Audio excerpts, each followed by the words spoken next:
সৃষ্টিকর্তা যখন কোনো পুরুষ মানুষকে তৈরি করে তখন তার মধ্যে অনেক দায়িত্ব আর অনেক ধৈর্য সৃষ্টি করে দেন।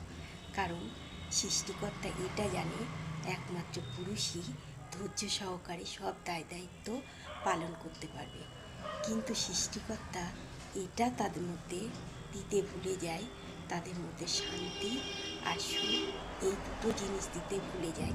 সেই জন্য পুরুষ মানুষ সারা জীবন কাঁধে বোঝা চাপিয়ে দায়িত্ব পালন করে যায় সংসারে সুখ শান্তির জন্য, এবং একটা সময়ের পরে এসে দেখে নিজের জীবনে কিচ্ছু নেই, শুধু তিনি এসেছেন উপার্জন করতে আর তার পরিবারের লোকজনকে ভালো রাখতে।